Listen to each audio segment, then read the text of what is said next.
Hey everybody, happy Flannel Friday, coming at you on Valentine's Day. Hope everybody has a great day. And this week what I'm going to talk about is finished basements and how those finished basements do affect your property value. So when you're purchasing a home that has a finished basement, you probably, fell in love with the house because of the basement. Maybe the finished basement, just had that special touch that you were looking for. So when you do own a home and you're looking to finish that basement, which, most, if I can't say all, because some houses are on slabs up here. Most houses have the ability to have a finished basement, and how are you going to use that space to maximize the value of your home, and what is it worth to you to put that money into the property? So when determining the value of what a finished basement is worth, it does have a different value than above grade or above ground living spaces. So when you have a first floor of the house, it has a certain value per square foot. It's not like commercial real estate where just because it's located here it's worth this, because it's the fit and finish that makes it worth different amounts. But below grade here in New Hampshire is considered in our multiple listing service as a different entity. It will count it towards the total square footage. However, the below grade is a separate category that's broken down. So when you're looking to finish that basement, you need to figure out what you're going to use that space for and what would someone else use that space for. So if you finish that full basement and you say that you're going to use it just for strictly entertaining purposes, is that what someone else would find useful for you for that space? It might not be exactly the same way that you planned it, but could they use that space in the same way that you wanted to use it?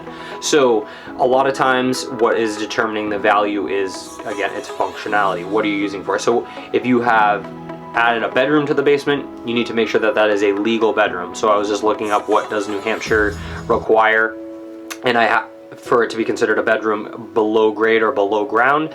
And basically what it said is that it has to have a 5 square foot access out of the room. So if that's a door or it's a window, it has to be directly accessible from that room. So a lot of houses don't necessarily have a 5 square foot section to get out of the basement because it never was designed to be a bedroom. So that would be a huge cost to put in that window or that door in your basement.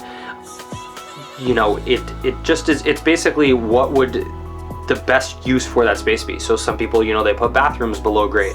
That's going to have a different requirement. Some towns require you to have a backflow on that just in case, the septic were to back up. That's the lowest point. So obviously you don't want to have your basement full of, sewage. So when determining what you're going to do with that space, it's basically going to come down to functionality. And also what I wanted to go over was obtaining financing for a home that has a finished basement and what value that has. So what Fannie Mae says is anything below grade is not considered towards its total square footage. So if your basement is on a hill and the front is below grade, they don't count any of that space in that basement towards your total square footage.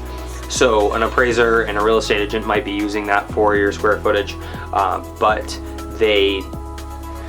Fannie Mae will not count that towards your total square footage. So if anybody has any questions about finished basements or needs a recommendation for someone to help you finish your basement, definitely do feel free to reach out, and I would love to chat with you.